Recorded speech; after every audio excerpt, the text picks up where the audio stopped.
going? Good morning, good morning, good morning. Hey, y'all. Hey, Periscope. I missed you yesterday. If you don't follow me on Instagram or on Facebook, you don't know why I didn't go live yesterday. This is just for you. I do have Instagram live over here, but I didn't go live yesterday because I wanted everybody to go and watch Dr. Carolyn Leaf's video. And so if you don't follow me over on Facebook, follow me, facebook.com/Mrs. Dana Nicole. Follow me over at facebook.com/Mrs. Dana Nicole. Scroll down through my page and you will see a little square with red hearts in the background. It has the reason why I didn't go live yesterday, as well as the link to Dr. Carolyn Leaf's video. So go and check that out. Let's get Facebook online here.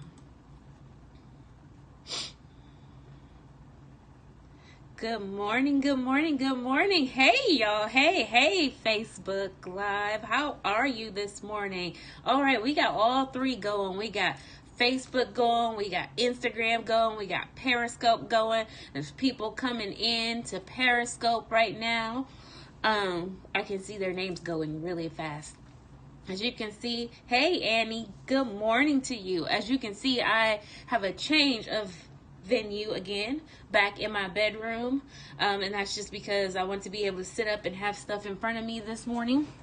And so we will probably be back in my closet, in my prayer closet on Monday. I missed you guys yesterday. Did you guys miss me? I did not go live yesterday. So if you've been with me all week, you know we've been talking about giants, like my shirt, Giant Slayer. This is just a prototype. There'll be a new shirt coming out soon that says Giant Slayer. It'll be on my website. But you know we've been talking about slaying giants all week. And so we started off the beginning of the week by talking about the Amorites and who are the lover boys and the talkers and how we deal with them. And then on Tuesday we talked about the Rephaim and how they were the people that were dealt with, and they represent fears and terrors. And then we talked about the Anakims and talked about wealth. And then yesterday I didn't go live because I kept being brought back to the Rephaims, who we talked about on Tuesday. And so yesterday I posted on Facebook. If you guys are watching me on Facebook, after the live, go to my page and scroll down. You'll find the link that I'm talking about. So yesterday I didn't go live because I kept being pulled back to the Rephaims, and God kept saying there's something that I was missing. And so yesterday I posted for you guys to watch Dr. Carolyn Leaf's video, because we ended Tuesday talking about her process to detoxify and reprogram your brain. And so I asked you guys to watch that video because again, I really love Dr. Carolyn Leaf. I'm one of those girls who I do not believe that science and Christianity are mutually exclusive. I believe that they are one and the same. Science continuously proves what is in the Bible over and over and over again in every part of our lives. So I love when somebody's asking me how old I am on Periscope. 36. That's how old I am. I love when I see Christian scientists who can pull together the science and religion for us and make it really easy to understand. And so that's why I love Dr. Carolyn Leaf so much. Hey, Greg. Hey, Keisa. Hey, Latoria. That's why I love Dr. Carolyn Leaf so much, because she takes the science of the brain and she really makes it line up with she helps to show you how the science lines up with the Bible. And so if you did not watch that video, please go watch that video of Dr. Carolyn Leaf so that you understand the science of the things that we are talking about here, so you understand the science of the things that are in the Bible around our brain. Hey, Claudia, good morning. And so today, if you see the title, we are back on the Rephaims. First, we're going to end the week with the Rephaims. still and being pulled to come back to them, and really get into, dig further into fear, the fear part. That is the part that keeps drawing me back. And so let's go back to Tuesday a little bit and review, and then let's get into this fear part. So we're going to go back to Tuesday. We talked about the Rephaims, and that Rephaims means the fated one or the remedy, and that they had different names that the Moabites called them, and the Ammonites called them, but they are all the Rephaims. And so the Moabites called them the Emims, right? And Emims meant fear, right? We talked about that on Tuesday. And the Ammonites called them Zazumim,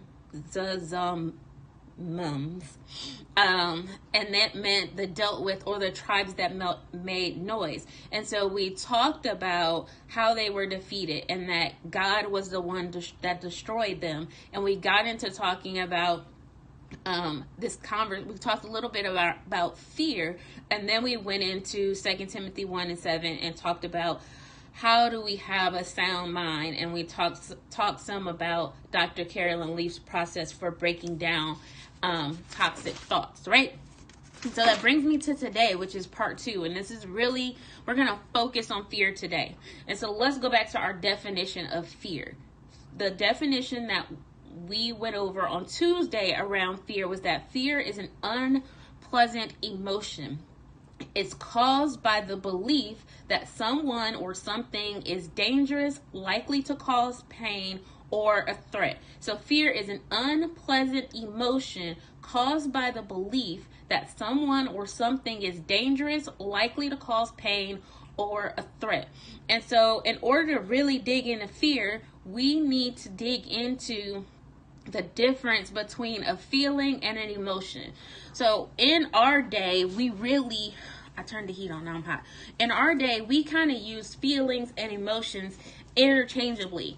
But if you were to talk to a psychologist, or someone who deals with emotions, they would tell you that although we use them interchangeably, there is a difference between a feeling and an emotion. And so for us to really understand fear, we have to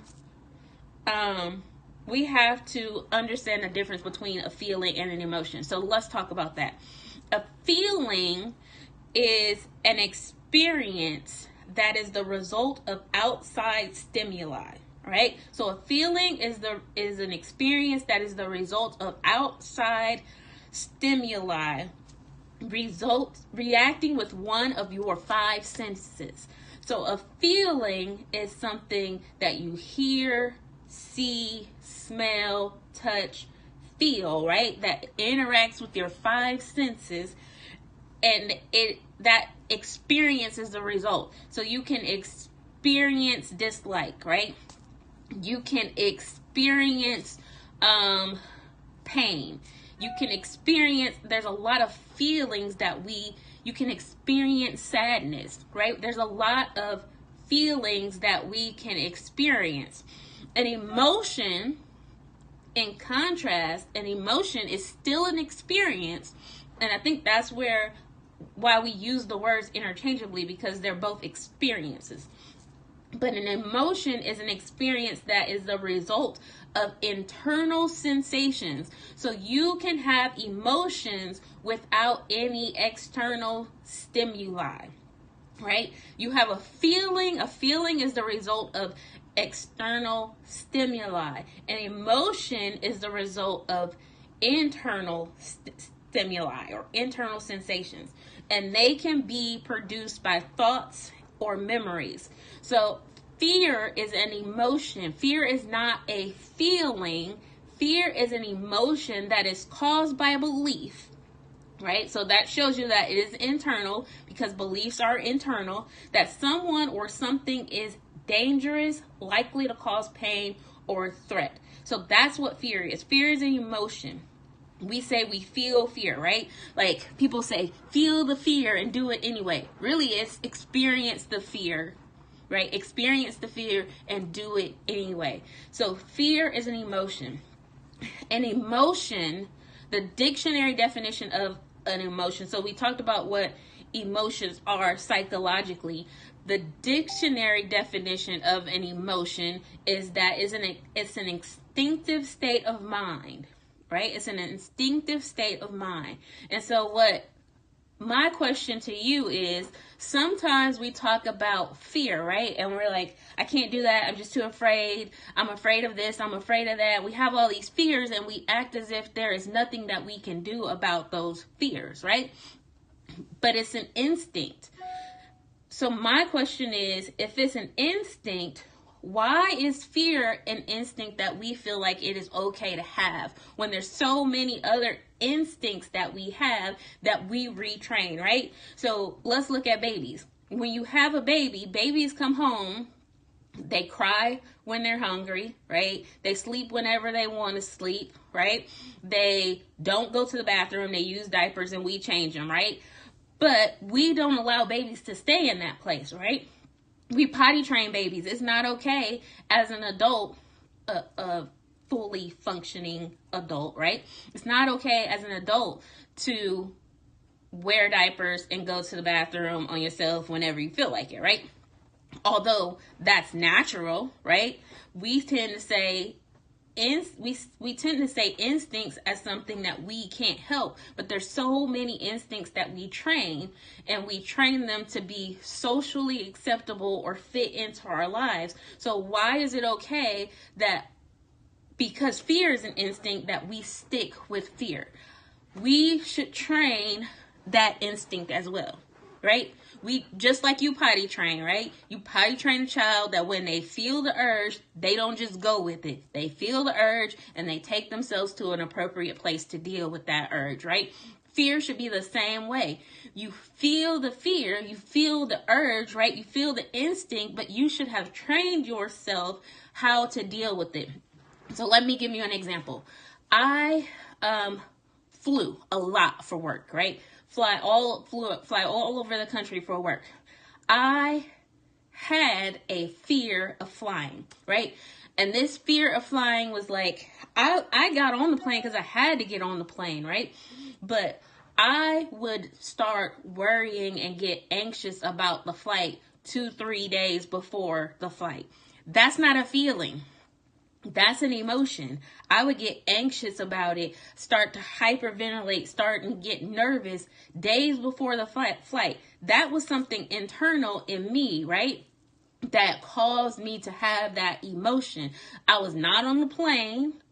I wasn't on the plane 4 or 5 days beforehand. So I wasn't feeling turbulence. I wasn't too high up or anything like. There was no 5 sense stimuli to cause that reaction. But something inside of me caused me to be fearful of flying. I did not overcome. I just relegated myself to, I'm going to be fearful when I have to fly.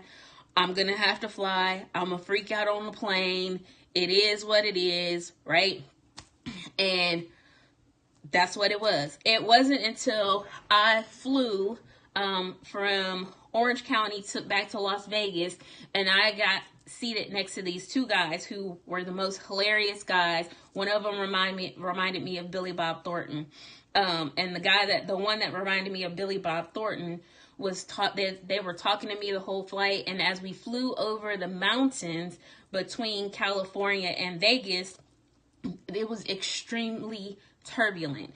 And if you've ever flown with me in turbulence, you've seen my reaction to turbulence, right? I already told you before, I was fearful of flying. Hey, Sharon, I wish we were at Disney World. One day we're going to get there. I was already fearful of flying, right? So if I was on a plane and we hit turbulence, like I would go into full on like panic attack. And so we hit turbulence and I'm like, you can't see my legs, but if you were sitting next to me, you could see my legs. I'm like legs shaking, rocking back and forth in the chair, hands in my ears, like full on freak out in turbulence. And the guy that reminded me of Billy Bob Thornton tapped me and he's like, what's wrong? And I'm like, we're in turbulence. And he's like, yeah. why are you afraid? And I'm like, because we're in turbulence. And he looked at me and he was like, no, you're not afraid because you're in turbulence. You're afraid because you're a control freak and you don't, good morning, Alma, and you don't trust that the pilot knows what he's doing. And so you're in this little bit of turbulence and you are fearful because you aren't in control of this plane, right? And I looked at him and he's like, it's the truth. If you were flying the plane and you hit turbulence, would you be worried about what was going to happen on the plane? Nope. Because if I knew how to fly the plane, right? If I knew how to fly the plane and I'm flying through turbulence, I have faith in my ability to fly this plane. And so I'm not going to be afraid when we hit a little bit of turbulence if I'm in control of the plane. And so really this conversation with the guy on the plane, I've never seen him again in my life. This conversation with the guy on the plane helped me to realize that I was not fearful of flying. I was fearful of not being in control of that vehicle. I was fearful of not being in control of that vehicle. And so the way that I have overcome that fear. Now, don't get me wrong. If we hit turbulence, I still react to turbulence, right? When I feel the turbulence, I still react to the turbulence, but not the way that I used to react. I don't react with shaking and fearfulness and hyperventilating. I don't react like that anymore. It's still like, oh, whoa, what's going on? I react with, let me look out the window. Is there a storm? Is it windy? What's going on? Because there's something causing this turbulence, right? But I now know that the fear comes from me not being in control. And so I have to take, when that comes, when I'm flying, I have to take control of my fear, right? I have to take control. Hello. I have to take control of my fear. And so that is the difference. That's the difference between fear, that my fear of flying really had nothing to do with the plane. It had nothing to do with the heights. It had nothing to do with the turbulence. My fear of flying really came from the fact that I had a control issue. Right? I had a control issue and I was not in control of that plane. Right? I had to relinquish control of me, right? My body, my safety, my being to the pilot, right? So that came from some internal something, right? Some internal thought, some internal something is what caused that fear. And so we have to understand that, yes, fear is an emotion, right? It's an unpleasant emotion. Yes, emotions are instinctive, but we have to think of our emotions the same way we think of all of our other instincts, right? We train all of our other instincts to come into subjection of what we need to do, right? We potty train kids so that they are in control of their bodily functions, right? We learn to control our hunger so we're not just eating all, well, I have a bowl of grapes next to me. We learn to control our hunger so that we're not just eating all the time, right? We learn to control most of our instincts, but our emotions are something that we don't practice controlling. And so when we talk about fear, you really have to practice controlling fear. And that means digging down into what the real reason is that you have that fear. So I just gave you my flying example. The reason I had a fear of flying is because I had a fear of relinquishing control, right? So yes, fear is an instinct. Yes, fear is an emotion, but we have control over our emotions, and we need to learn to tame them, to bring them into subjection and make sure that our responses are the ones that we want to have, right? So the second part of fear that we talked about was belief, right? And so belief is the acceptance that a statement is true or that something exists. So a fear is an emotion caused by the belief that someone or something is dangerous, likely to cause pain or a threat. So it's a belief. It is something that you have accepted as true. Doesn't mean it is true. Doesn't mean it does exist. It just means that you have a belief that you've accepted that thing is true, right? You can have a fear that nobody is going to think that you're pretty or that you're handsome. There's some guys on here, right? You can have a fear that nobody's going to think that you are attractive, right? Doesn't mean it's true. Doesn't mean it's true. That just means that you have accepted that fact, that thing as true, right? Doesn't make it a fact. You can be like me, afraid of flying, right? Really, what that was is that I accepted a belief that nobody can keep me safe but me. Doesn't mean it's true, right? I am actually more safe on the plane with a trained pilot than I am if I'm behind the controls of the plane. But I had accepted deep down that if I'm not in control of me, then I am not safe, right? If I am not physically in control of me, then I am not safe, right? Doesn't mean it's true. So it is a belief. So we have to learn to tear down poor belief systems, right? Learn to tear down poor belief systems and replace them with the right belief systems, because that is the way that we overcome fear. So again, I go back to Dr. Carolyn Leaf's video, which I posted yesterday. So again, if you have not watched that, go back and watch it, because she actually walks you through the steps and teaches you not only the steps, because sometimes we teach steps and they sound real abstract, right? I've sat in classes where they teach you how to pray. I've sat in classes where they teach you how to read the Bible, and it's real abstract, and they don't really tell you what's happening or how this connects or how this is going to build a habit.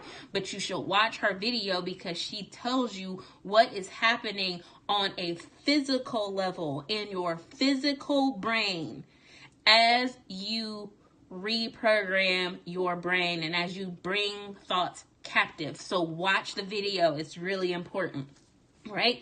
So that brings us to 2 Timothy 1:7. So 2 Timothy 1:7, which we talked about on Tuesday, says, "For God hath not given us the spirit of fear, but of power and of love and of sound mind." So in this verse, there are several key words, right? Spirit, fear, power, love, and sound mind. So let's dig into those words. Spirit. So the word spirit, a lot of times as Christians, when we think about spirit, we think about those beings in the spiritual realm that we can't see, right? We think about the part of us that is going to go to God when we die, right? We think of all of these. I'm just getting a whole bunch of messages.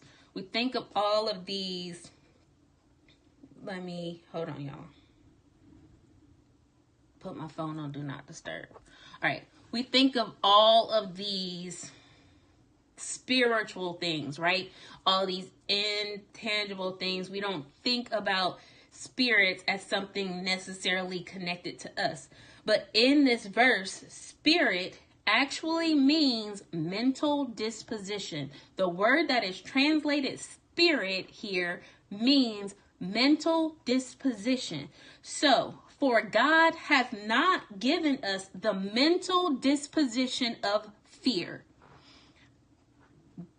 Just replacing that word with what it means and taking spirit out brings this verse to a whole new level, right? Sometimes we talk about spirit of fear and we think about, oh, I need to cast down that spirit, right? I need to exorcise that spirit. I need to get rid of that spirit. I need to condemn that spirit, right?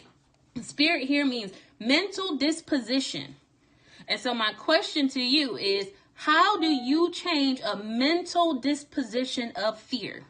If you have a mental disposition of fear, how do you change that? Right? Praying is great. Praying shows faith. But our Bible also says that faith without works is dead. So if you are just praying, Lord, take this fear away from me. Lord, take this fear away from me. Lord, take this fear away from me. But you are not doing anything to actually remove yourself from that place of fear. You are not changing your mental disposition, right? You are not changing your mental disposition. The spirit of fear is a mental disposition of fear, right? Mental disposition. So the word fear. So we know in the Bible, right? They use fear. They say fear God, and then they use fear here in this sense, and this fear all over the Bible, right? But this word, when you look in your concordance and look up the word fear from this verse, it says it is always in the bad sense. So this is not the fear of the Lord, which means reverence.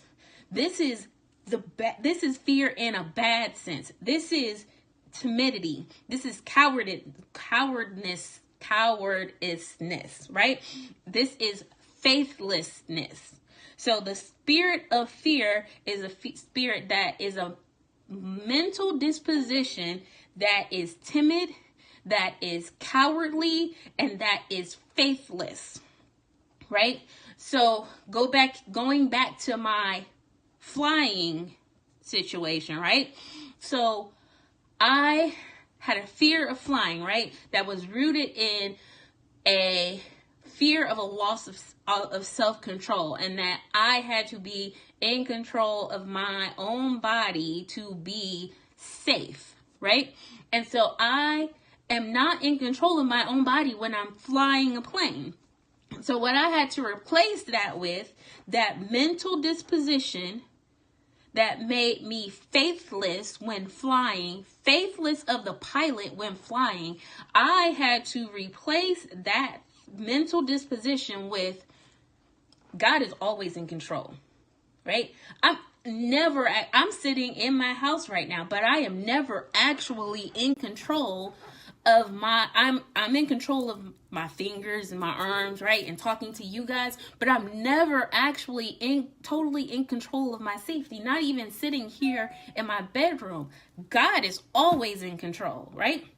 God is always in control. And so I had to replace the mental disposition of fear, right? The mental disposition of faithlessness in the pilot's ability to get me from one place to another, and replace it with faith that God is in control ultimately, and that he is going to get me to where I need to be safely. And so that's what you have to do. So God has not given us the spirit of fear. God has not given us the mental disposition of faithlessness. God has not given us the mental disposition of timidity. God has not given us the mental disposition of fear, right? So what did he give us? He gave us the mental disposition of power. Power here means ability, abundance, meaning, might, miracles, and strength, right? So God has not given us the spirit of faithlessness. God has not given us the mental disposition of faithlessness. God has given us the mental disposition of ability, right? If ability doesn't work, he gave us the mental disposition of abundance. This one word power means all these things. If abundance doesn't work in this situation, God has given us the mental disposition of meaning, right? If meaning doesn't work, God has given us the mental disposition of might, right? If might doesn't work, God has given us the mental disposition of miracles, right? If miracles doesn't work, God has given us the mental disposition of strength. So here I go again, back to my flight example. God did not give me the mental disposition of faithlessness in flying, right?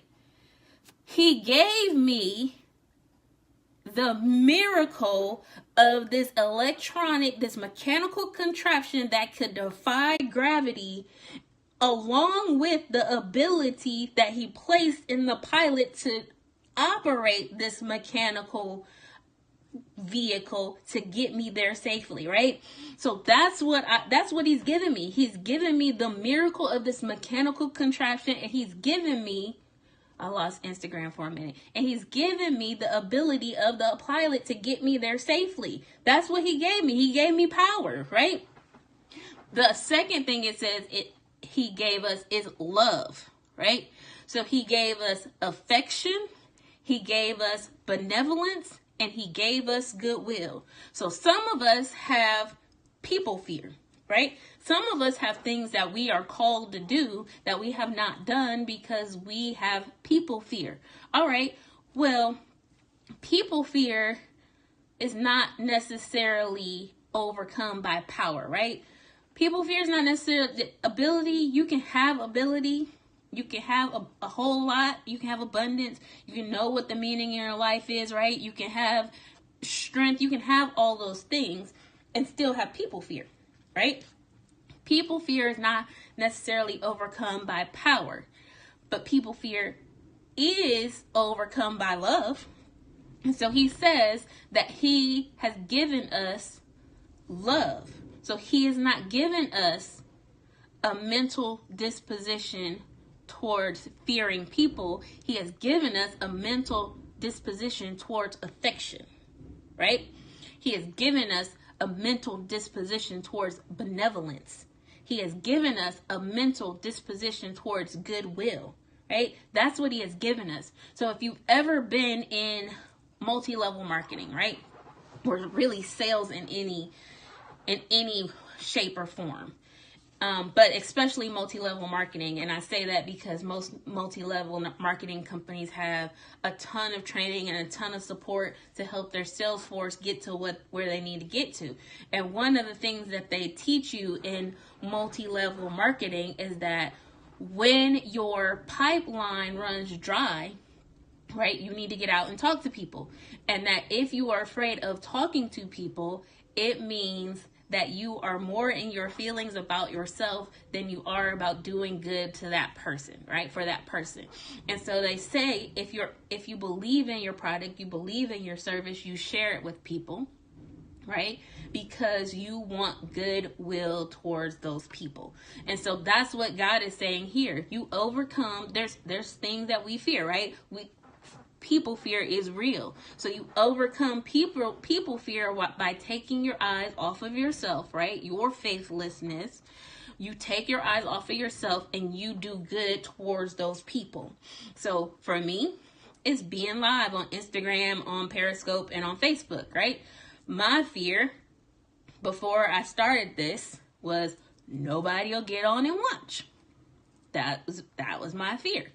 But if I fear that if I let my people fear, right, my faithlessness that people are going to get on and watch, keep me from going live on all 3 platforms, then I am withholding the good that my message can do for people from those people. And so I'm letting myself, right, my fear, my faithlessness overrule the good that I could do for other people, right?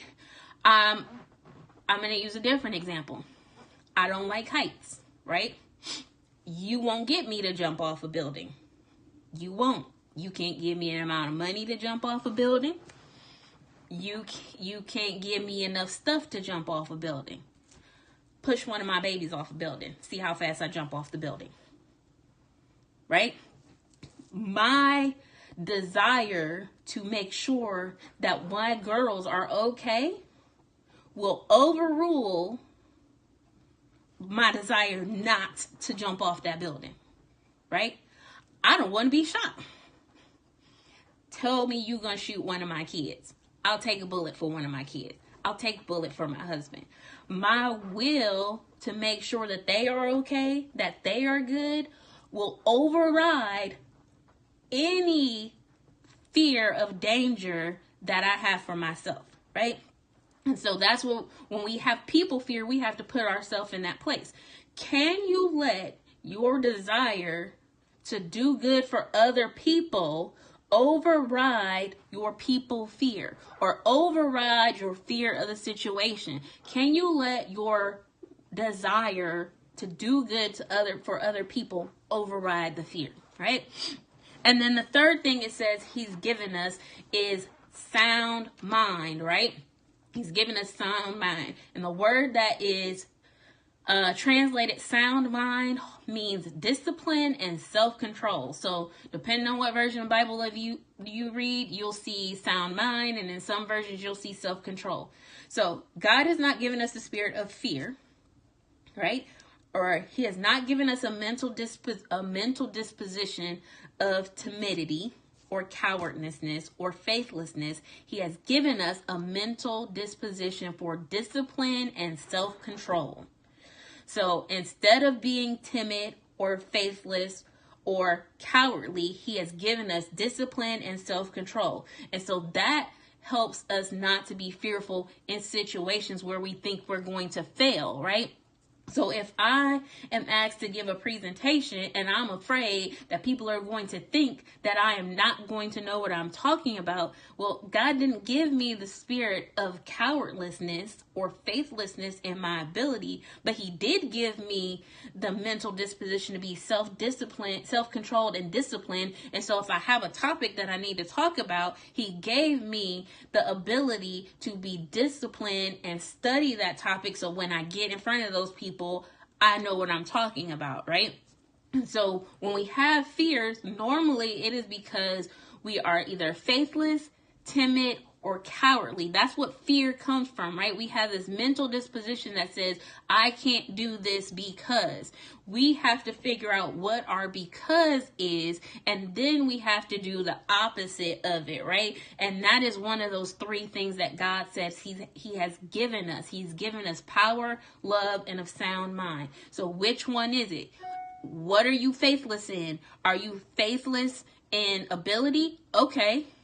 Well, it says you have power, right? Are you faithless in abundance? Well, he says he gave you abundance. Are you faithless in if you can get it done? Well, he said he gave you discipline. Are you faithless in people? Well, he told you to focus on love and goodwill, right? So he gave us the formula to overcome this giant in his word. He said, I gave you power, love, and sound mind. And then to close, he took it one step further and said, okay, so I told you everything I gave you. I gave you power, I gave you love, and I gave you sound mind, right? So I gave you, I'm going to read them all. I gave you ability, abundance, meaning, might, miracle, strength, affection, benevolence, goodwill, discipline, and self-control. I gave you all of that, right? I'm telling you, I gave you all of that, right? But then he takes it a step further in Philippians 4:8, and he gives us even further instructions, right? Because we're talking about mental disposition. And so in Philippians 4:8,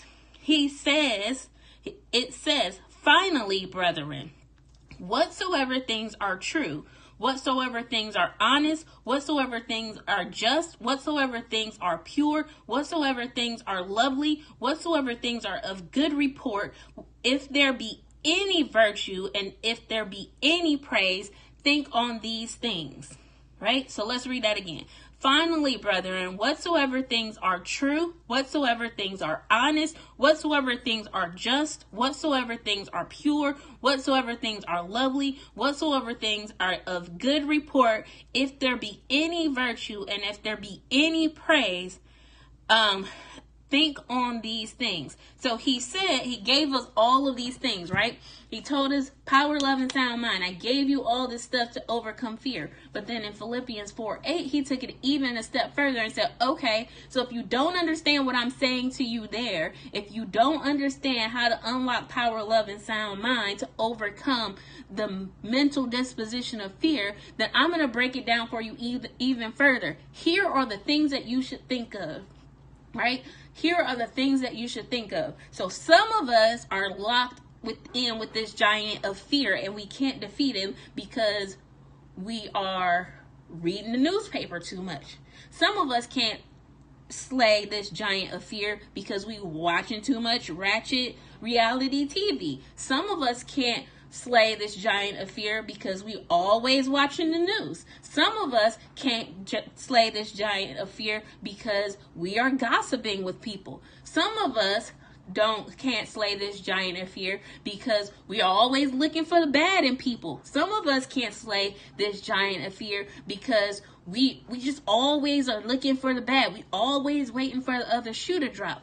And so we can't switch off that mental disposition of fear right? We can't switch that off because we aren't doing what he says in Philippians 4:8. You can't access the power of the love and the sound mind if you are not thinking on those things.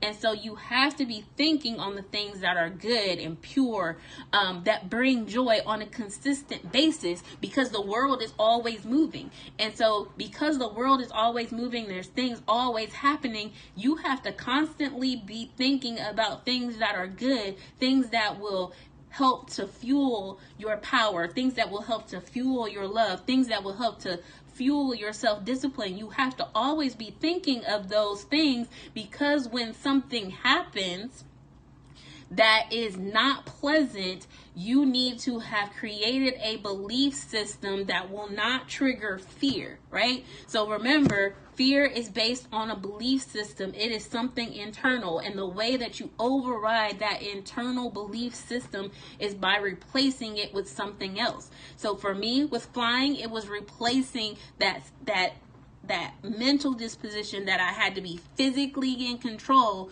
with the mental disposition that God is always in control of every situation and every circumstance. Whether I'm on a plane, whether I'm in my room, or whether I'm on the ground, he is always in control. And so when I get on a plane, I might have an initial instinct to be fearful to get on that plane, but I've trained myself to kick in that new belief system, right? It's the same thing, like I said, with potty training. Your initial reaction as an adult, you're watching this right now, so I know your initial reaction when the urge hits is to go to the bathroom, but you've been potty trained, and so although that initial urge hits, your secondary, your other programming kicks in and go, nope, I need to find a bathroom. I can't just do this right here, right? Same thing with fear. He tells us to think on all of those things because that overrides the programming of fear. So if you're constantly thinking about the good things, right? Constantly thinking about the good in people, constantly thinking about all the great things that God has done for you, constantly thinking about all the great abilities he's given you, constantly thinking about the things that you have the power to control. If you constantly think about all of these good things, right? If you're constantly thinking about all of these good things, then when fear kicks in, that you'll get the instinct, but then your programming will kick in and override the instinct. And so we have to, in order to slay this giant, you have to learn how to put power, love, and sound mind into work, right? And so that I told you I had to come back to this because he just kept saying, you need to come back to it. You need to come back to it. You need to come back to it. So let's slay this giant of fear. Slay the giant of fear. Go watch Dr. Carolyn Leaf. She will tell you what is happening in your brain. When you sit down and you binge on reality TV, negative reality TV, you are building structures in your brain that put you in a mental disposition of faithlessness, of fear. When you are watching that ratchet TV, when you are constantly watching the news, my husband watches the news. He'll tell you, I don't watch the news. I tell him all the time, I don't need to watch the news. The news gets rating by showing bad stuff happening in the world.